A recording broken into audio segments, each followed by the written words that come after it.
Hi everyone, my name is Leanne and today I'm bringing you a book haul, but specifically an Irish book haul. If you haven't heard of the Irish Readathon before, you must be new to this channel. The Irish Readathon is a reading initiative that I host alongside the brilliant Aoife and Elaine, where in the month of March, we just encourage people to read more Irish literature than they normally would.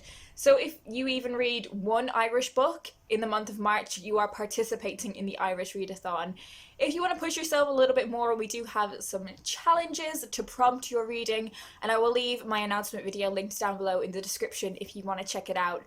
But today, I'm going to be hauling some Irish books. I think I've got a real mix of genres here, so I'm just going to get into the books, and as ever, they will all be linked down below in the description if you want to find out more about them. But I'm going to start with all three of the books in the Aisling series. So there's a bit of a story behind me acquiring all of these books. So my mum got me the third book in the series, Once, Twice, and Three Times an Aisling. My mum doesn't really know much about books.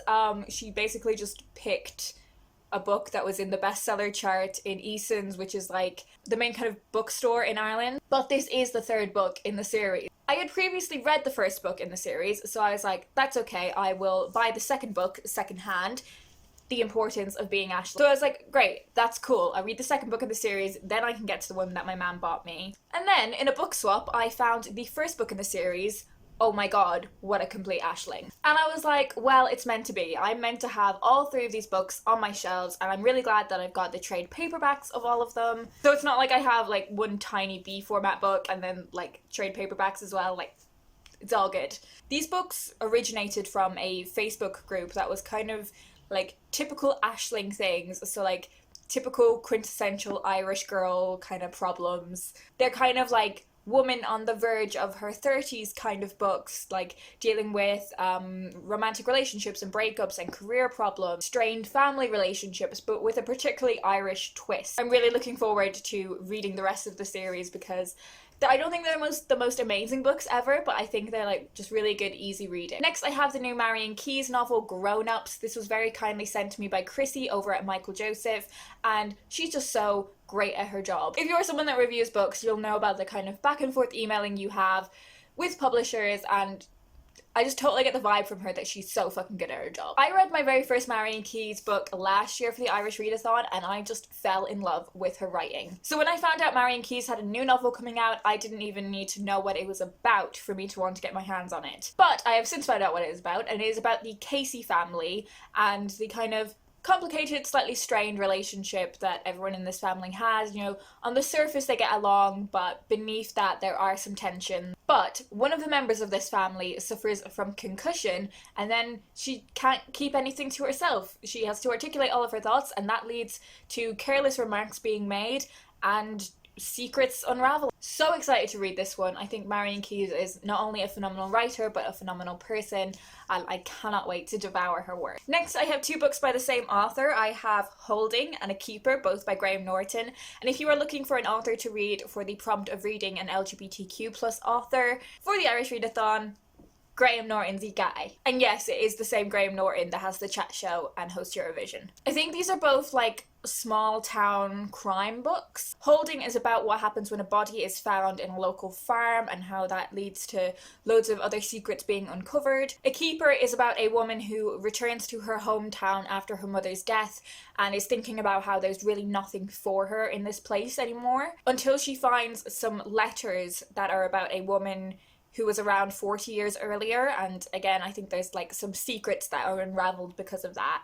I think books like these, it's kind of best to go into them not knowing too much about the plot because it will be revealed as you go on. Next, I have Tender by Belinda McKeown. This is a book that was published back in 2015, but I think it kind of resurfaced when a lot of people started comparing it to Normal People by Sally Rooney, which is a book that I absolutely adored. This is a book that follows the messy romantic relationship between our two main characters, Catherine and James. They have a really intense friendship. It's set in the 90s in Dublin. I can definitely see why it's being compared to Normal People, so I'm intrigued to see if I love this one as much as I loved that novel. Next, I have When All Is Said by Anne Griffin. This was one of those books where I had that really weird experience of like, I'd never heard of it before, but then like my interest was piqued a little bit, and then I couldn't stop seeing it anywhere. It's like it was following me. I was seeing it in so many bookshops, so many people were mentioning it to me, I was seeing it in so many booktube videos. You know that feeling? So I eventually got to the point where I was like, okay, I need to get this one. This book has an 84-year-old protagonist who is in a pub in small town Ireland, and he pulls up a bar stool and starts telling his life story. And this is told through him giving 5 toasts to people who have been significant in his life. I really love that as a concept to tell someone's story. I've never read anything from this writer before, but I'm really excited to add to my list of Irish writers that I've read from. Next, I have a kids book, and that is Brilliant by Roddy Doyle. I read so many of Roddy Doyle's books when I was a kid, especially his Rover series, which was also about a dog, like this one is. And when I got a bit older, I read some of his adult books, like the Barrytown trilogy. The most famous of those is probably The Commitments. But I haven't read any of his children's fiction, like, since I've been a grown-up. This is about Gloria and Razor, who want to save their Uncle Ben from the Black Dog. They heard their granny saying that the Black Dog has got him, so they're on a mission to save him. But they cannot fight this black dog alone, and eventually the children of Dublin and the animals of Dublin Zoo and some seagulls get involved in this rescue mission. I think this is going to be such a funny book. I remember genuinely like laughing out loud at his books when I read them as a kid. They're full of like really quintessential Dublin humour as well, which I think will definitely ease some of the homesickness I often feel. I think it's going to be a really quick read as well, which always helps. Another quick read will be Dante and the Lobster by Samuel Beckett. I actually picked this one up quite a while ago when I went book shopping with Katie from Books and Things, but it's such a little slim one that I forgot to haul it. This is a short story from the very well-known Irish writer Samuel Beckett, although I think he's better known as a playwright rather than a short story writer. I read Waiting for Godot when I was at university, and I found it like really captivating and really interesting to think about. I don't really know anything about this story in particular, but if it's anything like Waiting for Godot and my like perception of what Samuel Beckett is like, I think it's going to be slightly surreal and bizarre, but very interesting. And if you are looking for a book to complete the under 150 pages challenge of the Irish Readathon, this one would be perfect. It's part of the Faber 90 series, but equally in other like small slim series like the Penguin Moderns and the Penguin Little Black Classics. There are a lot of Irish writers included in those as well. And finally, I have The Fire Starters by Jan Carson. I don't actually know too much about this book. I am going to read you the blurb though, because it was really what drew me to this. It says, "The city is in flames, and the authorities are losing control. One man fears the hatred in his adolescent son's eyes, another suspects his daughter is capable of unspeakable terrors.